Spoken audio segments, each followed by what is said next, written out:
Toshiba, avec le U920T, vous présente les nouveautés du CES 2013 en direct de Las Vegas.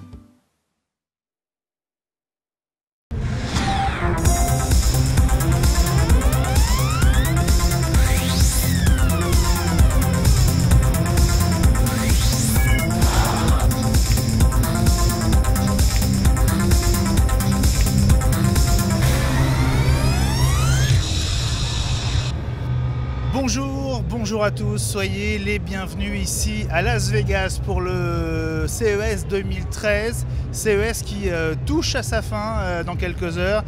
4 jours de folie que vous avez suivi sur Technologique avec nous, avec évidemment cette quotidienne en direct qu'on vous propose et qu'on vous a proposé tous les jours à 18 h. Et puis cette émission spéciale qui nous donne l'occasion de tirer les grands enseignements et puis aussi de dégager les tendances et d'avoir le sentiment on va dire d'experts, de professionnels et d'invités qui ont l'habitude de ce rendez-vous et qui vont nous aider à savoir si finalement ça a été un bon ou un moins bon cru que d'habitude. Alors, ces invités, je vous les présente tout de suite.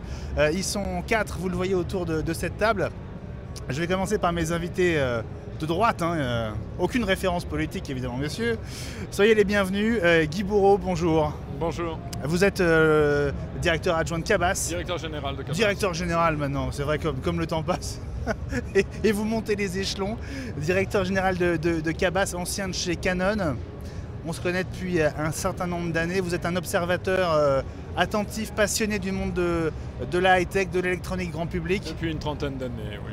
Malheureusement, mais malheureusement. Et puis de l'audio, évidemment, et de l'audio de la haute fidélité, comme on dit depuis longtemps. Merci beaucoup d'être là, Guy. François Klippel, bonjour. Alors vous êtes directeur général adjoint, hein? Exact. Je ne me suis pas trompé là ce coup-ci. Tenez-le par le manche, voilà, vous serez plus à l'aise. Donc vous êtes directeur général adjoint de GFK Consumer Choices. Exactement. GFK, en un mot, pour le grand public, qu'est-ce que c'est? Nous comptons tout ce que les distributeurs vendent, modèle par modèle. Donc à partir de là, on fait des statistiques et on dégage des tendances. Voilà. C'est vous le médiamétrie de l'industrie de la high-tech, on va dire. Ouais, on pourrait le dire comme ça. Hein? Bon, vous nous direz plus en détail comment vous travaillez. Et puis j'imagine que vous êtes hyper attentif aussi à tout ce qui se passe, tout ce qui s'est passé ici à Las Vegas. On continue avec mes invités de gauche, si vous me permettez. Florent Lafarge, bonjour. Bonjour Benjamin. Directeur du marketing France et Italie de Toshiba. Toshiba, l'un des grands fabricants de télé, d'écran plat, d'ordinateurs. Pour vous aussi, le CES, c'est un rendez-vous très important. Hein. C'est vraiment le coup d'envoi d'une nouvelle année pour tout le monde. On va voir avec vous non seulement les nouveautés que vous avez présentées ici, mais aussi vers quoi vous vous dirigez. On est curieux de savoir ce que nous réservent les mois à venir. Et puis Garrick Donan, alors bonjour. Bonjour, vous êtes vice-président exécutif de Technicolor, chargé de la technologie et de la recherche. Tout à fait. Et ça tombe bien parce que vous êtes une entreprise finalement assez méconnue du grand public. On connaît le nom de Technicolor depuis toujours, depuis qu'on regarde des films à la télévision. Hein. Ouais. Mais vous êtes une entreprise aussi à la pointe de la technologie et on va voir avec plusieurs exemples qu'on est allé piocher sur votre stand qu'effectivement vous avez des idées qui vont sans doute nous permettre de voir le cinéma, la télé et tous les contenus différemment dans les semaines et les mois qui viennent. Donc merci à vous quatre d'être là. Je voudrais d'abord qu'on fasse un premier tour d'horizon assez simple. Je vais commencer par vous, Florent. Quel est le sentiment que vous avez à la lumière de ce CES 2013? Qu'est-ce que vous retenez? Alors ce qu'on retient, c'est surtout une continuité dans les innovations au niveau de l'électronique grand public. On a parlé l'année dernière des 3D sans lunettes. Cette année, c'est vraiment l'Ultra HD qui est présent et au cœur de tous les salons. Donc, je pense qu'on en reparlera avec Technicolor tout à l'heure. Ultra HD, c'est ce qu'on a appelé le 4K. Le 4K de K précédemment, oui, tout à fait. En fait, c'est 8 millions de pixels ou 4 fois une Full HD. Bon, on en rediscutera, je pense, tout à l'heure. À quelques plus en pixels détail, près. Exactement. Donc voilà, au centre du CES, effectivement, c'est l'image, la définition, le son. Je pense qu'on en reparlera derrière. En fait, c'est tout le multimédia au sens large qui est maintenant une partie intégrante de la vie de tous les jours. Ouais. La télé a toujours été, on va dire, l'un des moteurs de ce rendez-vous de Las Vegas. Est-ce que c'est toujours le cas, François? Est-ce que la télé a toujours ce rôle moteur et un rôle aussi important en 2013? Oui, la télé reste malgré tout un produit qui fait rêver tout le monde. Hein. Les images sont belles, elles sont de plus en plus belles. Et effectivement, voilà, on touche à l'émotion, donc c'est ce que plébiscitent les consommateurs. La réalité des chiffres nous montre que le marché de la télévision, au moins en France en tout cas, est un petit peu en difficulté, en tout cas par rapport aux années précédentes. Après quelques années fastes, et même extrêmement fastes, au cours desquelles on a atteint des sommets de vente, eh bien l'année 2012 a été marquée par un certain recul des marchés. Je dirais qu'on va peu ou prou vers une stabilisation du marché en 2013 ou en 2014. Donc voilà, les Français se sont massivement équipés en téléviseurs ces dernières années. Ils continueront à le faire, à condition évidemment que les télés soient toujours plus belles et donnent toujours envie. Alors Guy Bourreau, vous êtes un homme de l'image passé à l'audio, mais évidemment vous regardez aussi ces écrans avec beaucoup d'attention. Est-ce que finalement les télés de 2013 ne sont pas très très proches des télés de 2012? Moi je pense que, bien entendu, actuellement sur ce CES, il y a une reprise de l'innovation dans le domaine de l'image qui ces dernières années était plutôt allée dans le domaine de la 3D. C'est pas le sentiment de tout le monde, hein? Attendez. Je poursuis. Ouais. Je poursuis. Donc il y a une redynamisation actuellement dans l'offre image, mais cette redynamisation, au lieu de se faire par la technologie, elle se fait beaucoup plus par le contenu. C'est-à-dire qu'en fait, c'est le content, ce qu'on appelle content management, dans le domaine de l'image, qui va venir nourrir finalement les évolutions dans le domaine du hard, dans le domaine des produits eux-mêmes, des produits technologiques. Et il en va de même dans le son.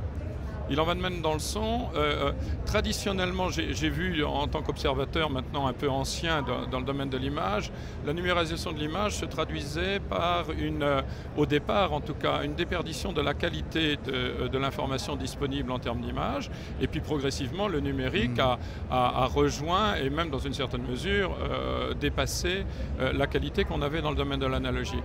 Dans le son, c'est un petit peu la même chose qui se passe, c'est-à-dire que la dématérialisation du son a commencé par une dégradation du signal avec les signaux compressés, avec le MP3, avec les signaux compressés. Et là, à compter enfin c'est un mouvement qui a démarré déjà il y a 2 ans, mais qui se concrétise véritablement en 2013. C'est-à-dire que la dématérialisation du son s'accompagne maintenant de fichiers à haute définition, y compris d'ailleurs en streaming, où les principaux fournisseurs de contenu amènent maintenant des fichiers musicaux en définition supérieure et qui permettent un streaming de qualité. Et ce qui ouvre des possibilités absolument nouvelles à des sociétés comme Cabas, comme la mienne, que je dirige, puisqu'effectivement on rentre maintenant dans le domaine de produits connectés et de produits qui permettent du streaming. Alors c'est très intéressant parce que Sony avant-hier, enfin en tout cas au début de la semaine, a annoncé l'arrivée très prochaine d'une sorte de, on va dire, d'iTunes Store pour le cinéma, avec la possibilité de télécharger, de streamer des films en 4K. Donc effectivement, hein, ça va dans le même sens. Alors évidemment, tout le monde cette année regardait du côté de cette ultra haute définition. Alors on s'intéressait à la fois, on va dire, à la qualité de l'image, aux technologies, mais aussi à l'évolution du prix, parce que c'est quand même le frein essentiel aujourd'hui. Les premiers modèles qui ont été montrés l'année dernière frôlait les 15 000 €, c'est ça, hein, grosso modo, Florent Lafarge? L'année dernière, pour être exact, on avait annoncé, même montré le premier téléviseur ultra haute définition tel qu'aujourd'hui, 8 millions de pixels, 4 par 2, avec le ZL2, mais sous le thème de la 3D sans lunettes. C'est vrai. Parce qu'il nous fallait une très forte définition pour pouvoir faire le nombre d'images nécessaires pour faire cette fameuse 3D sans lunettes.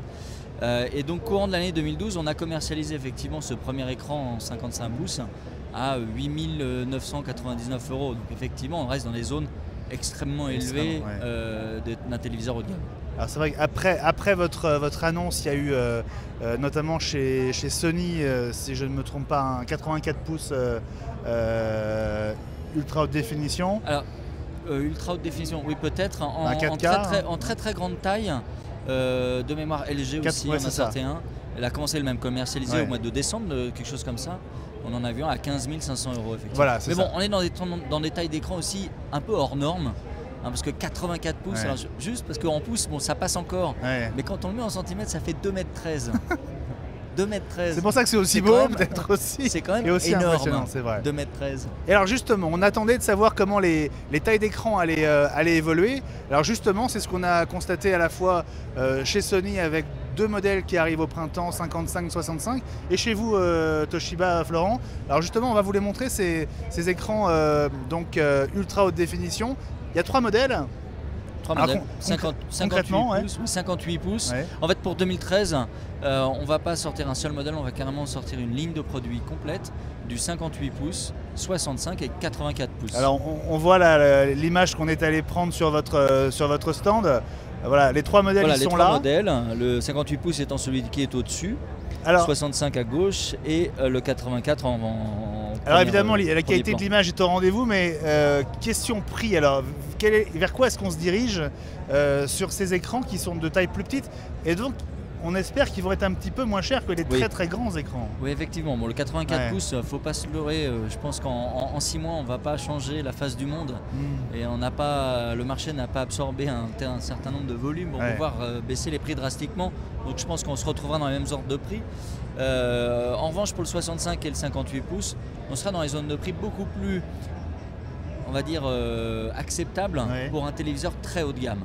C'est quoi acceptable? Pour l'instant, on n'a pas les prix exacts parce qu'on n'a pas les coûts.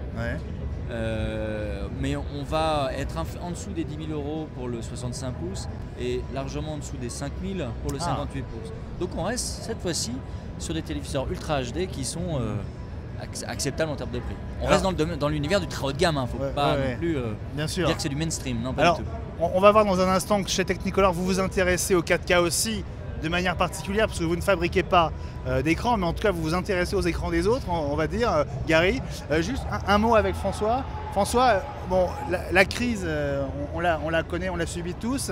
Est-ce que les Français, entre guillemets, ont la capacité ou l'envie de réinvestir dans une nouvelle télé, là, disons, en 2013? Est-ce que le marché est porteur ou pas?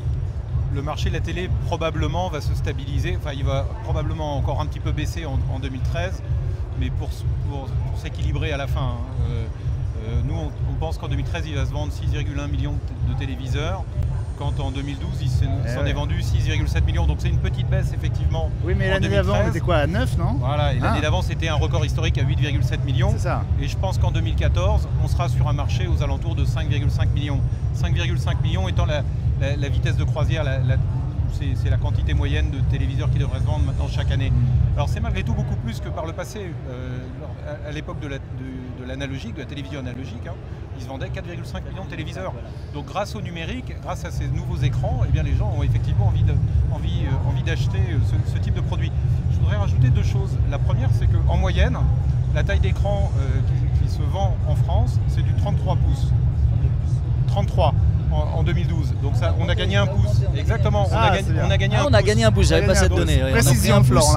Quand on parle d'écran 55 pouces, 60 pouces, 65 pouces, etc., c'est malgré tout du très haut de gamme. Voilà. Ce que je veux dire, c'est que c'est un marché de niche. On est entièrement d'accord. Donc ça c'est la première chose. La deuxième chose que l'on ne sait pas non plus, c'est qu'il reste encore en France 17 millions de téléviseurs analogiques. C'est considérable. Ce sont des téléviseurs qui servent parfois dans une maison de campagne, c'est du multi-équipement, c'est un téléviseur qu'on met dans une chambre ou autre, mais ça veut dire que c'est aussi un téléviseur qui un jour sera amené à être changé. Et donc le challenge pour les industriels, c'est de convaincre tout simplement par l'image, par la nouveauté, par l'innovation, en montrant des choses qui vont donner envie aux consommateurs de renouveler cet appareil qui est un peu vieillot maintenant. Et voilà. Alors Gary Donan, Technicolor, vous vous intéressez beaucoup, on va dire, à ce marché, à cette transition qui est en train de commencer entre le Full HD, entre le Blu-ray et la ultra haute définition, le 4K. On va voir que vous aussi, Florent, Toshiba, vous avez des solutions. Mais Gary, qu'est-ce que vous avez, sur quoi vous travaillez pour permettre justement de passer cette étape et d'aller vers la très haute définition? Alors, première chose à dire, nous sommes un ancien fabricant de téléviseurs, donc nous avons dans nos gènes toujours une forte appréciation de ce genre de technologie. Mais si je regarde CES cette année, on a vu, on va dire, pas mal de surfaces, c'est-à-dire les téléviseurs Ultra HD, le 3D, les tablettes. On regarde plutôt, nous, maintenant, toute une gamme de surfaces sur lesquelles va se trouver du contenu. Donc nous sommes moins focalisés sur le Ultra HD ou même le 8K. Nous sommes intéressés par quelles sont les caractéristiques de ce genre d'équipement par rapport au contenu et l'image. Alors justement, je crois que vous voulez faire référence à MGO, notamment. Hein. Je peux, en fait, nous avons identifié 2 courants cette fois en CES. Ce courant des écrans, il y en a plus, ils sont plus de luminosité, c'est plus grand. Un deuxième courant, on a vu de plus en plus de points de terminaison, les appareils, les écosystèmes et la connectivité. Et donc ces 2 choses-là sur lesquelles le contenu doit se trouver. Alors justement, on voit des images de... Alors je citais MGO avant vous, Gary, mais alors on vient de voir des images là, à la fois des télécommandes, hein, des téléviseurs qui commencent à avoir ce bouton MGO. Expliquez-nous MGO, c'est quoi très simplement? Alors MGO, qu'est-ce que c'est? En fait, c'est une solution qui est plutôt logicielle, qui essaye de faire la jonction entre le contenu qui arrive par le câble, par la fibre, par le Wi-Fi, over the top, comme on dit. Et l'idée, c'est de faire quelque chose de simple, intuitif, pour un consommateur, pour faire abstraction de tous ces équipements différents, ces appareils avec les tailles d'écran différentes aussi, et de tout simplement simplifier la vie d'un consommateur. Et nous trouvons, c'est une problématique qui s'impose de plus en plus. Et parce qu'on est plutôt maintenant centré sur le contenu et sa consommation, on aborde cette problématique-là, comment rendre la vie plus simple. Et donc on fait ça au niveau du logiciel. Et tout le temps, appuyons sur nos compétences dans les set-top box, dans les passerelles résidentielles, dans les téléviseurs, où on a encore une forte compétence. Alors moi, ce que j'aime beaucoup dans votre fonctionnement, c'est que vous avez vocation à, on va dire, à être une sorte de plaque tournante pour trouver tous les contenus qui existent. Et quand ils ne sont pas disponibles directement chez vous, vous avez la bonne idée de renvoyer vers ceux qui ont le contenu. Donc, quelque part, on peut se dire qu'on peut toujours trouver ce qu'on cherche. En quelque sorte, nous sommes un acteur qui n'est pas de PC dans ce milieu. Donc, nous n'avons pas des partenariats existants dans le PC avec un modèle économique de telle sorte. Et donc, nous pensons naviguer entre les créateurs de contenu, nos clients, les consommateurs de contenu, des clients de nos clients, les opérateurs qui achètent également nos équipements de diffusion. Donc nous essayons de trouver notre place, en essayant de faire en sorte que le contenu circule le plus possible et que finalement c'est la quantité de ce qui circule qui sera plus important dans la mesure que ça peut satisfaire les clients, qui est le consommateur final. Donc nous essayons de jouer un rôle entre tous ces acteurs où dans le PC, on était un acteur parmi d'autres. Et actuellement, toujours, on est proche au studio américain, studio européen également. Et donc, on est en train de se centrer sur le contenu et sa consommation, et plutôt de faire en sorte que le consommateur puisse se connaître mieux. Alors, je voudrais qu'on reste dans le même domaine en revenant vers Florent, parce que MGO chez Technicolor et Toshiba aussi, vous avez vocation à rendre la télé intelligente. Et vous vous appuyez maintenant sur le cloud, qui est aussi l'une des grosses tendances de CES et au-delà de toute l'industrie. Oui, alors effectivement, pour faire converger un petit peu tous ces univers IT, que ce soit électronique, télévision, PC, tablette qu'on a déjà à la maison, il y a aussi une troisième brique qui est quand même très importante, c'est l'énergie, parce que tout ça, ça consomme. On le disait, je pense que voilà, ça passe. Et donc au Japon, c'est maintenant une préoccupation assez importante, l'énergie.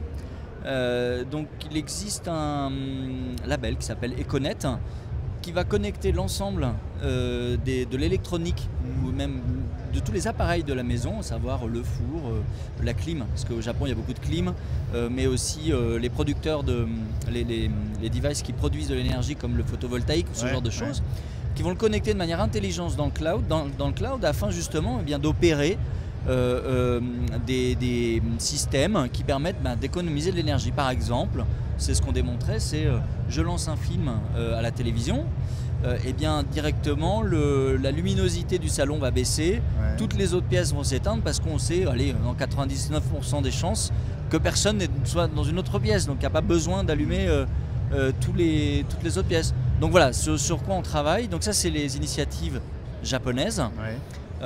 On se reverra, je pense, courant du premier semestre, où on va voir des initiatives françaises qui vont justement surfer sur la vague de la gestion d'énergie, aussi dans le cloud, afin qu'elle soit opérée via le Toshiba Place aujourd'hui et Cloud TV plus tard, c'est-à-dire directement sur sa télé ou sur sa tablette.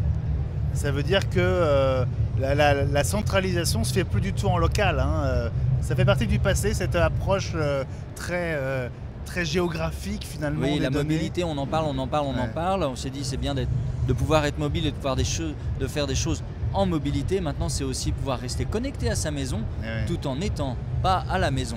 Et ça, quel que soit le domaine, que ce soit la musique, l'énergie ou la vidéo, on a tous besoin de ça. Guy Bourreau, alors je ne sais pas si dans le domaine de l'audio, ce dont on parle pour la télé a un sens, mais on voit qu'on est vraiment entré dans le monde des objets connectés, de l'interconnexion généralisée de tous les appareils. Vous, dans votre univers à vous, quel sens ça a? D'abord un premier commentaire. Dans le domaine de l'audio, on aime énormément ce qui se passe dans le domaine de l'image parce que tout ce qui se passe dans le domaine de l'image actuellement, en particulier l'amincissement forcé des dalles, a pour conséquence généralement de dégrader le signal audio. Et c'est évidemment une vague sur laquelle on surfe avec bonheur, puisque les consommateurs et les consommatrices se rendent compte lorsqu'ils ont un écran superbe, quelle qu'en soit la définition, et la définition augmente, et les technologies évoluent, et la notion même d'ailleurs d'accès au contenu évolue, donc avec des possibilités de privatiser le contenu, de le rendre plus personnel encore. Tout ceci va dans le bon sens, mais toujours avec un son qui s'est dégradé, j'allais dire par nature physique du produit. Donc nous déjà, ça c'est une vague qui dure depuis 3-4 ans et qu'on aime bien parce que beaucoup de consommateurs achètent des produits pour renforcer la qualité du son autour de l'écran plat et avoir un environnement qui soit cohérent en termes de qualité de son et d'image. Mais ceci Vous voulez dire que les deux produits deviennent complémentaires, voire indispensables? Oui, c'est-à-dire que finalement, la notion, avant il y avait une chaîne haute fidélité et un téléviseur, et aujourd'hui on peut avoir un téléviseur avec un ensemble audio autour qui vient essentiellement dans un axe de renforcement du son. Alors, ce qui est en train de se passer actuellement, c'est que cette évolution qui a été celle de 3 ans est en train d'être balayée. Et elle est balayée fondamentalement pour une raison, c'est qu'on rentre maintenant dans un univers connecté où l'audio lui-même, y compris d'ailleurs l'audio et le vidéo, la vidéo, le signal devient disponible en streaming. Donc, et ça change tout. Et ça change absolument tout parce que tout d'un coup, on a une dématérialisation du support. Dans le domaine de l'audio, je l'indiquais tout à l'heure, la qualité des fichiers devient meilleure. Donc du coup, pour une société comme Cabas, il devient essentiel d'être positionné dans cette offre avec un produit connecté, c'est-à-dire un produit Wi-Fi, DLNA, Bluetooth, qui permet de récupérer du signal, qui s'intègre dans un réseau. Et il y a une deuxième notion qui intervient et qui est une notion fondamentale qu'on n'a pas, je pense, évoquée encore, c'est la notion des applications. C'est-à-dire que cette évolution-là s'accompagne aussi d'une offre en matière d'application qui permet aux consommateurs d'utiliser ces systèmes nomades en mettant une application dessus. Et donc le système devient à la fois une source et une télécommande.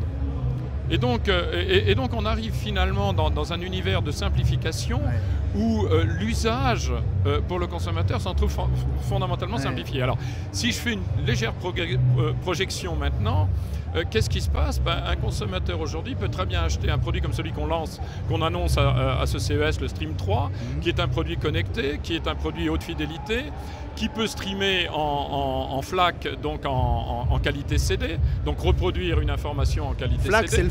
C'est le format, pardon, c'est un peu technique, mais... Non, le FLAC, quoi. FLAC, voilà. Pardon. Et donc qui c'est permet... pas une flaque d'eau, je veux dire. Non, on est à Brest, mais on n'a pas de flaque d'eau, là. Et donc ce format permet de reproduire le son en qualité haute fidélité. Donc Donc ça permet d'avoir autour de l'écran à la fois la solution de renforcement du son, à la fois la solution de streaming, à la fois la possibilité d'envoyer directement à partir de son smartphone ou de sa tablette du son sur une chaîne de fidélité. Et finalement, on a un système qui devient un système complètement, multifacette son, dans une logique haute fidélité et pas dans une logique home cinéma. François Klipfel, je me souviens du lancement de l'iPhone en 2007. Est-ce que finalement tout ce qu'on vit ici, est-ce que c'est pas l'onde de choc qui fait suite à l'arrivée de l'iPhone il y a 5-6 ans? C'est difficile à dire. Ce qui est clair, c'est qu'effectivement l'arrivée de l'iPhone a bousculé beaucoup de choses, mais il y a aussi l'arrivée de la tablette, et puis il y a aussi tous les nouveaux usages dont Guy vient de parler qui révolutionnent tout ça.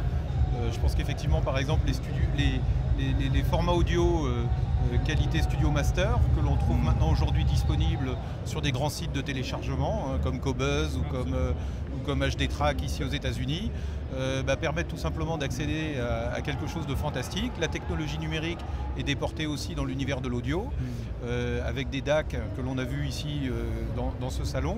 Et d'une manière générale, je dirais le son effectivement est quelque chose qui est plébiscité par les consommateurs. Je voudrais juste dire, par exemple, le marché du casque audio a connu des années extraordinaires ces 2 ou 3 dernières années avec une offre qui s'est très largement étoffée, en particulier dans le haut de gamme.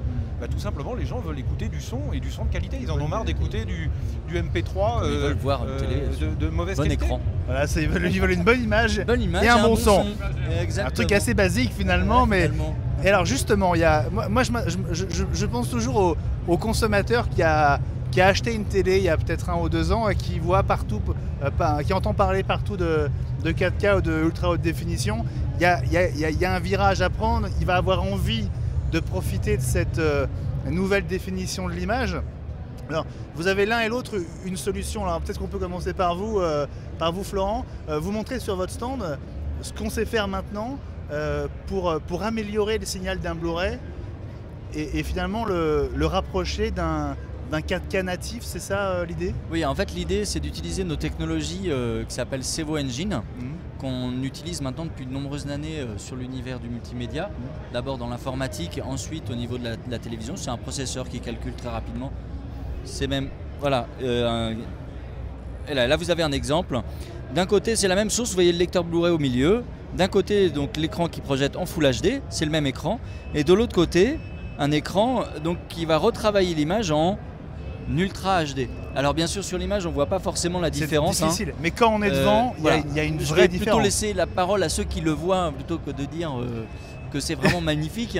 Je voulais que je vous raconte une histoire, Florent. J'étais sur le stand et il y avait deux visiteurs devant moi qui étaient français et ils étaient en train de se dire c'est pas la même source. À gauche c'est un Blu-ray, à droite c'est une source 4K, donc forcément le 4K c'est bien meilleur. Ils n'avaient pas compris que c'était la même source. Ah non, c'est le même lecteur. C'est un lecteur Blu-ray au milieu. Hop, comme ça, il n'y a pas de problème. On met pause, ça fait pause des deux côtés. On a fait la démonstration. Mais est-ce que vous n'allez pas dissuader vos habitués, vos fidèles, finalement, de passer à un téléviseur 4K avec un système comme ça? C'est-à-dire non, il faut avoir un téléviseur ultra. Là. Non, il faut avoir le téléviseur ultra HD pour pouvoir avoir cette définition-là. À partir d'une source Blu-ray, bien entendu. Alors, justement, parce qu'aujourd'hui, quand même, le problème majeur et le problème reste entier, on en parlait un peu précédemment en tâche de fond, c'est la question du contenu. Oui, le contenu. Donc le contenu sur le stand, évidemment. Donc sur le stand, on montre aussi ce qu'on est capable de faire aujourd'hui, c'est-à-dire là, avec des produits du marché déjà en disponible. Donc on a pris un Nikon D800 qui est sorti il y a 2-3 mois, je crois, quelque chose comme ça. Effectivement, il y a un PC, c'est un PC 4K, voilà. C'est un PC qui va permettre de projeter l'image 4K directement sur l'écran. Voilà, donc on parle le D800 voilà, qui projette sur un satellite ou même un Cosmio. On branche une prise HDMI, mais comme on le ferait aujourd'hui sur un HDMI classique. Et sur l'écran, vous avez directement les images qu'on a photographiées ou qu'on peut même maintenant filmer en Ultra HD. Et aussi sur la démonstration, on utilise Google Earth qui utilise déjà 8 millions de pixels. Ça permet... je ne savais pas ça. Alors donc c'est magnifique parce que la définition de ce truc-là, finalement, on se dit que c'est assez bête, mais quand l'image est immense comme ça, on s'aperçoit que finalement l'image est très très nette. Incroyable. Alors voilà comment on peut, on va dire, patienté jusqu'à l'arrivée de solutions de lecture nativement 4K. Hein. On peut lire du Blu-ray évidemment sur un téléviseur ultra haute définition et ça marche et c'est bien. Vous aussi Gary, chez Technicolor, vous travaillez sur cette transition. Oui, tout à fait. On aborde la question un peu différemment, mais le fond de la question c'est toujours le manque de contenu 4K afin de créer le marché suffisant pour les écrans 4K. Alors vous appelez ça Certified Experience, je crois. Oui, on a plusieurs choses, Certified. En fait, nous avons toute une gamme de technologies chez nous qui vise l'amélioration de la qualité de l'image. Ça vient de notre passé et ça vient de notre façon de pousser, projeter cette connaissance dans le futur. Et donc, un des problèmes qu'on traite, c'est qu'avec tous ces écrans différents, avec les définitions différentes, nous souhaitons faire en sorte que l'image vue, la colorisation, toutes ces choses-là soient fidèles à la source, indépendamment de l'écran. Pourquoi on fait ça? Parce qu'un consommateur maintenant est souvent confronté, surtout aux États-Unis, avec plusieurs écrans dans la même pièce. Et on constate très rapidement, surtout si on est un seul fournisseur de tous ces écrans, et ça existe, que l'image n'est pas la même. Donc, quelque part, il y a une valeur comme fabricant de ces écrans-là, de dire la couleur chez moi, c'est la couleur du créateur. Alors, vous savez, Gary, ça me fait penser à une autre démo que j'ai vue sur votre stand. Regardez cette paire de chaussures. Regardez cette paire de chaussures, on va la voir. Voilà. Alors, elles sont pas terribles là, sur l'écran du site marchand. Elles sont beaucoup plus jolies sur cet écran-là. Et voilà les vraies chaussures.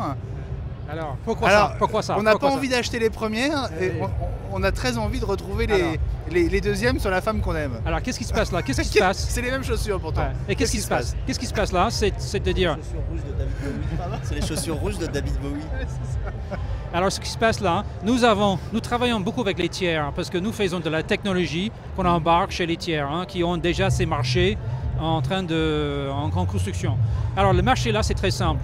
L'explosion des ventes en e-commerce ne cesse pas d'augmenter et on commence maintenant à voir une problématique pour les produits haut de gamme, les produits où la colorisation ou la forme ou la texture pèse beaucoup pour le consommateur. Maintenant on constate qu'on peut se tromper et si on se trompe trop sur le e-commerce avec une image qui n'est pas bonne et on n'est pas satisfait, le coût général des ventes va tout simplement augmenter parce qu'il y a des rejets, des choses comme ça. Donc ce que nous faisons, on utilise notre compétence couleur et travaille avec les studios américains afin d'offrir à d'autres, souvent les PME également, des bouts de technologie qui peuvent insérer dans leurs produits à eux, qui va faire en sorte que les sites e-commerce peuvent quelque part augmenter la chance qu'ils vont vendre des produits et qu'on va avoir moins de rejets.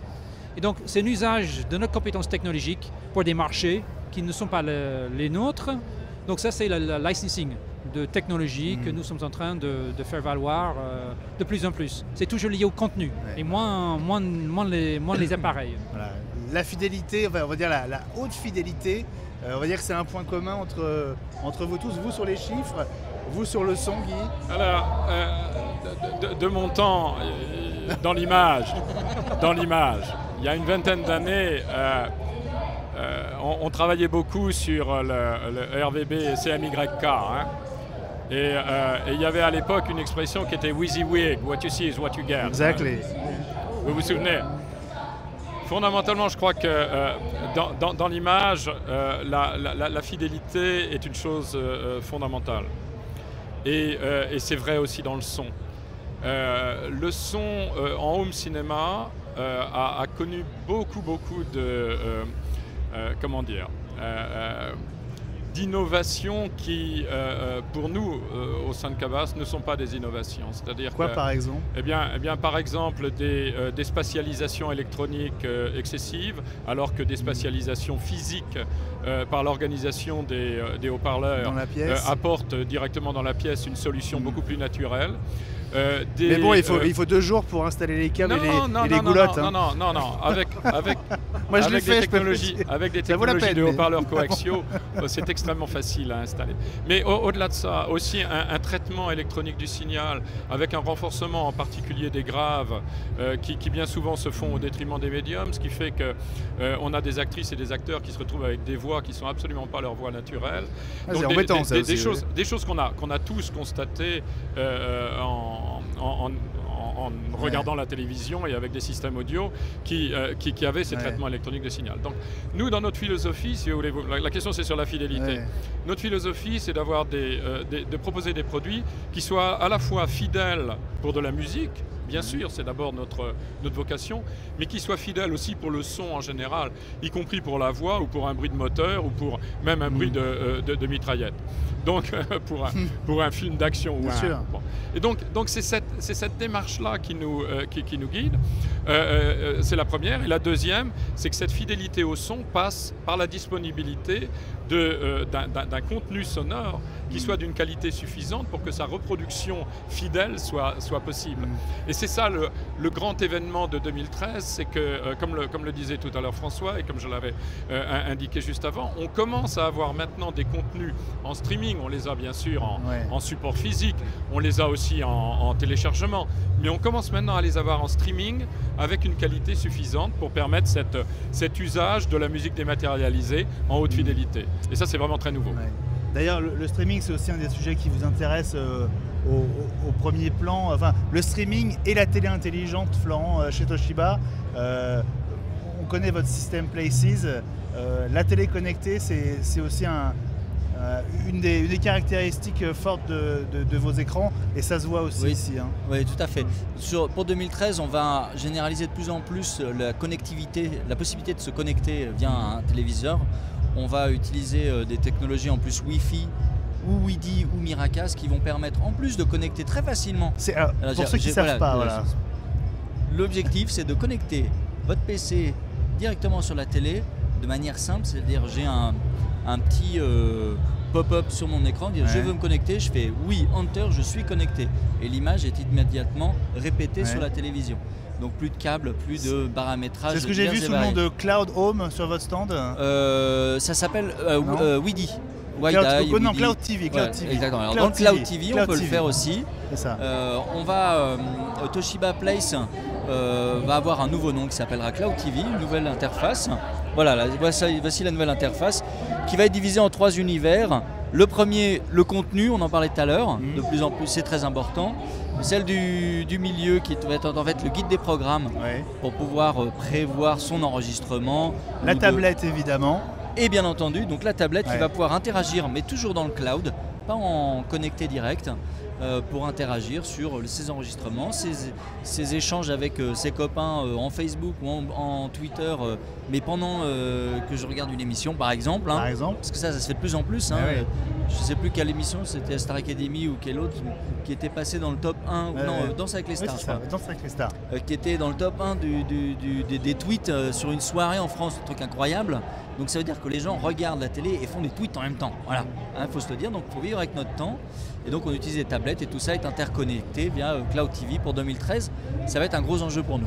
Alors on vient évidemment ici à Las Vegas pour découvrir les nouveautés. On vient aussi pour rêver. Alors je ne sais pas si vous avez déjà aperçu un produit qui vous fait rêver. Moi, je reste sur votre stand, Florent. Moi, il y a un produit que j'ai beaucoup aimé. Alors, c'est une fenêtre un peu particulière. Je ne sais pas si on peut la voir, Michael, cette fenêtre chez Toshiba. Voilà. Fenêtre ouverte sur le monde, comme on peut le lire. Oui, effectivement. Là, on présente ce qu'on est capable de faire aussi, mais cette fois-ci plus dans un univers qu'on va appeler professionnel. C'est ce qu'on appelle vulgairement le digital signage, où là, ce qu'on montre, c'est la possibilité de créer une fenêtre totalement artificielle pour les hôtels, par exemple. On se croirait vraiment en Suisse, là, par exemple. Voilà, et on a vraiment... L'avantage, c'est d'avoir des écrans qui sont très fidèles, qui utilisent des technologies, voire même Ultra HD. On peut avoir un grain d'image et une finesse qui permet justement de renvoyer quasiment une fenêtre sur le monde. Donc ça commence à apparaître, c'est plutôt dans l'univers professionnel, bien sûr. soit pour les hôtels, soit pour les salons, les salles de réception, où on a besoin d'éclairer d'une autre façon, plutôt que uniquement avec l'éclairage. Alors c'est vrai que par exemple on a aussi vu sur le stand de Samsung cette première télé légèrement incurvée qui sans doute préfigure des écrans qui ne seront plus rectilignes. J'imagine que c'est aussi des pistes sur lesquelles vous devez travailler. Les écrans souples. Alors les écrans souples, pour la petite histoire, je me souviens quand j'ai commencé chez Toshiba, c'est ça, fin des années 90, début 2000, on présentait comme PC prospectif, c'est-à-dire un PC avec un écran souple qui s'enroulait carrément sur le cœur du PC avec un lecteur SD simplement, une webcam et un pico-projecteur intégré. Ça existait vraiment ? Non, c'était un projet, c'était le concept. Mais à l'époque, on imaginait déjà que d'avoir un écran souple, que d'avoir la miniaturisation nécessaire pour mettre tout ce qu'il y a dans un PC dans une petite barre qu'on pouvait mettre dans la poche. Bon, finalement, on commence à voir cette petite technologie arriver 10-15 ans plus tard. On sait qu'un jour ou l'autre, ça va arriver. Alors peut-être que l'écran passera par divers états et n'existera finalement plus. Pourquoi pas ? Je ne vous le souhaite pas, mais... Non, mais je veux dire l'écran pour un PC. Tel qu'on le connaît aujourd'hui. Bien sûr. C'est prospectif. Et puis bon, on verra comment ça va se passer. Mais effectivement, les écrans souples, ça fait partie des choses sur lesquelles tout le monde travaille. Alors, on arrive à la fin de cette émission. Dans un instant, je vais vous demander de me donner quand même votre sentiment global sur ce CES 2013. Je voudrais quand même qu'on fasse un dernier stop chez vous, Gary, Technicolor, avec cette technologie, on va dire, qui réussit à tirer des spectateurs le détail de l'évolution de leurs émotions pendant la durée d'un film, par exemple. Alors ça passe par un petit capteur. Voilà, le voici, ce capteur qu'on est allé tourner sur votre stand. C'est un peu comme une montre, un bracelet qu'on met à sa main. Comment ça fonctionne? Qu'est-ce que ça permet de faire, Gary? Alors, déjà, c'est un capteur qu'on trouve dans certaines facultés américaines qui sont en train de peaufiner cette technologie. C'est à la base ce qu'on va comporter pour les grands sportifs, pour juste prendre la résistance de peau. Alors, il s'avère que ce petit capteur est un bon indicateur de l'état émotionnel de quelqu'un. Alors, ce qu'on fait, pourquoi on fait ce genre de choses, c'est tout simplement aujourd'hui, on voit, c'est une chose qu'on a vu également dans le CES, il y a énormément de choix en termes d'appareils, mais aussi en contenu. C'est pourquoi on a MGO chez nous, c'est pour simplifier le choix de contenu. Maintenant, si on demande à quelqu'un, qu'est-ce que vous voulez? On est dans des algorithmes de recherche ou de recommandation, voire de découverte. Je veux découvrir quelque chose. Et souvent, la démarche, c'est très simple. Les mots-clés. Ça, c'est l'approche. Ou bien, on pose des questions à un consommateur. Qu'est-ce que vous aimez? J'aime ceci, j'aime cela. Ce qu'on a constaté dans la réalité, ce qu'on dit, est souvent un sous-ensemble de ce qu'on ressent dans le corps. Donc, ce qu'on a voulu faire, c'est vraiment capter ce qu'on ressent réellement pour que, dans un futur système de recommandation, on va utiliser ce que vous aimez vraiment, que vous n'êtes pas toujours prêt à avouer. Et donc, dans ce cas-là, c'est un usage privé. On parle des informations privées. Et ce que vous avez vu, c'est qu'on avait demandé en France, principalement, on a fait des essais avec des cinémas en Bretagne et aussi dans la ville de Rennes et aussi à Dinard, lors d'un festival de films britanniques. Je crois que vous l'avez testé avec De Rouille et d'Os, notamment, exactement, le film d'Audiard. Et on a demandé aux gens de porter ces capteurs, et donc on a profilé les films. Donc ça veut dire, on sait profiler émotionnellement des films, on sait que quelqu'un puisse personnellement capter son propre profil émotionnel, et on commence à voir comment maintenant par la suite on pourrait choisir ce qu'on veut bien regarder en fonction de ce qu'on aime vraiment, et ce qu'on n'est pas toujours prêt à dire. Donc c'est pour choisir dans cette multitude d'informations de manière simple. Là, il n'y a pas de bouton. C'est très simple. Ouais. Bon, on est quand même constamment monitoré, suivi. C'est quand même aussi une des grosses tendances. François, je crois que vous avez avec vous ce petit boîtier. Il est dans votre poche, non? Oui, tout à fait. Vous m'en parliez tout à l'heure. On l'avait vu avec nos voisins de Weezings derrière. Mais alors, c'est pas le boîtier de Weezings, c'en est un autre. C'est le boîtier de Fitbit. Alors en fait, c'est une grande tendance de ce salon. Moi, c'est l'un des enseignements importants. C'est tous ces petits capteurs effectivement que l'on porte. Et celui-ci est rigolo parce qu'il permet de compter le nombre de pas que l'on réalise dans la journée. Il permet aussi de compter le nombre d'étages que l'on monte. Et ça, grâce à une solution de logiciel associée, eh bien, je reçois des encouragements sur mon téléphone en direct. Par exemple, hier, j'ai fait 35 000 pas pendant la journée du CES. J'ai battu tous les records. Et donc, 3 fois, j'ai reçu un message de Fitbit qui m'a dit sur mon portable « Bravo François, t'es vraiment trop fort ». 35 000 pas par jour. Voilà, ça vous donne une idée de l'activité physique sur le CES. Ce sont des pas de directeur général adjoint. Juste, allez, un dernier mot alors que nos amis et nos voisins de chez Tozi lancent Michael Jackson et Gangnam Style. Guy. Juste un souhait. Je pense en termes de projection. Voilà, un souhait et votre sentiment. Voilà. Très bien. Le souhait, c'est toute l'évolution qui s'est faite dans le domaine de l'image autour des écrans plats depuis de nombreuses années, s'est faite beaucoup au détriment du son. L'industrie du son en a profité, c'est clair. Mais là, il y a un nouveau rond-point qui se présente. C'est que nous, dans le domaine du son, bien sûr qu'on arrive avec des solutions, des modules qui sont des modules de connectivité, de streaming, donc permettant de récupérer du contenu dans des réseaux connectés. On n'a pas trouvé de module qui soit au niveau des spécifications haute fidélité. Donc, on a travaillé avec les spécialistes pour améliorer encore les choses. Un peu comme on le fait dans le domaine des amplificateurs.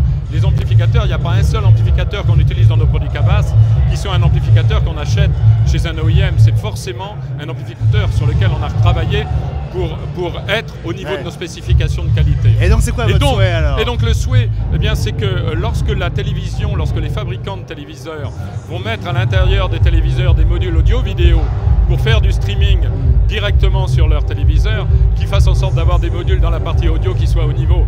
Parce que derrière, ça leur permettra de proposer aux consommateurs une vraie qualité audio en sortie, quel que soit le système, mais ça nous permettra aussi, nous, de récupérer un bon signal. Okay. Donc faites appel aux spécialistes. Allez, j'aurai une dernière question en 2 secondes. Gary, votre souhait pour l'année à venir? Mon souhait, c'est que tout simplement qu'on continue de voir l'amélioration de la capacité d'affichage d'images et que ça va nous donner encore plus de possibilités de contribuer à la consommation de consommateurs. Laurent, allez, comment vous sentez l'année 2013 puisque le CES c'est vraiment le coup d'envoi de l'année high-tech aussi? On va avoir une année encore pleine de rebondissements, je pense. On va amener de l'innovation, on va continuer à innover. J'ai bien reçu le message de Guy. Qui était en partie pour vous, je crois. J'ai bien compris. Forza.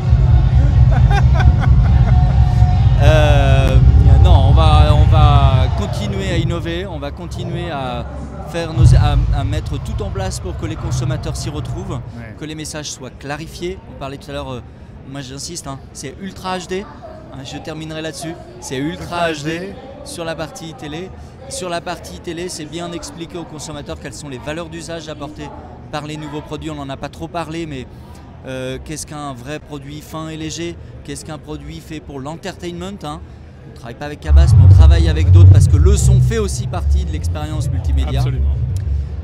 Nos voisins d'ailleurs nous en font une petite démonstration en ce moment-là. Effectivement.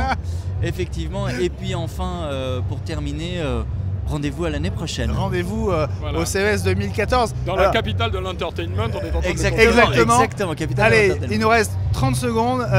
Allez, à chacun de vous, bon cru ou déception pour ce CES 2013, François? Je dirais moyen. C'est pas le plus grand CES auquel j'ai assisté. Par contre, c'est peut-être un... C'était lequel le plus grand? Je sais pas, je sais qu'il y a 2-3 ans on avait vu des technologies vraiment de rupture. Là j'ai plus le sentiment d'une continuité par rapport à ce qu'on a déjà vu par le passé. Bon. Cela dit, je constate l'arrivée de nouveaux marchés et tout ça je trouve ça très excitant. Tous les produits de la santé par exemple, qu'on a vu beaucoup dans ce CES et qui probablement ouvrent de nouvelles perspectives pour tout le monde. Et plein de nouveaux acteurs aussi. Guy, plutôt un bon cru avec l'annonce finalement d'une évolution vers le contenu et vers les applications. C'est une bonne chose. Gary? Je trouve que c'est un peu dans la continuité, mais un très bon ancrage sur ce qu'on a vu l'année dernière, plus de solidité. Et je crois que les consommateurs vont voir que ce sont les choses qui vont vraiment s'installer. Mais je crois qu'on va voir le temps que ça va prendre avant qu'on puisse avoir un Ultra HD à la maison avec le son qui va bien. Oui, pour tout le monde. Non. Et Florent, alors, Là, pour vous le mot de la fin. J'adore cette question. Et alors cette année, Bah parce oui. que ça fait un certain nombre d'années de ce festival, chaque fois, oui, bien, pas bien, finalement, toujours moyen. Non, je pense qu'effectivement, on a vécu des grosses ruptures. Ouais. Moi, je me souviens, parce que je l'ai vécu de l'intérieur. C'était HD-DVD contre Blu-ray. Bon, là, on dit que c'était un bon cru parce qu'il s'est passé quelque chose. Mais quand tu regardes dans l'ensemble, c'est toujours un peu la continuité de ce qui s'était passé les années précédentes. Donc bon, tout ça pour dire que cette année, pour nous, c'est un bon cru. Ce que l'on montre, c'est vraiment notre savoir-faire en imagerie, en retravail, en recalcul. En plus, on essaye de plus en plus d'être proche du consommateur pour répondre à ses demandes. Et le contenu, effectivement, est toujours au centre de nos préoccupations. Et sans le contenu, finalement, nos produits ne sont pas grand-chose. Voilà, donc il faut à la fois des appareils et ce qu'on met dedans pour être heureux. Merci beaucoup à tous les quatre. Merci Benjamin. D'avoir participé à Merci. cette émission depuis Las Vegas, depuis le CES 2013. Vous restez bien sûr sur Technologique. Vous pouvez évidemment revoir cette émission à la demande, mais aussi les 4 quotidiennes qu'on vous a proposées en direct sur Technologique. Merci beaucoup. Il est suffisamment tard pour vous dire au revoir. Et on vous dit au prochain rendez-vous, et sans doute donc dans 5-6 semaines, ce sera le Mobile World Congress à Barcelone. À très bientôt.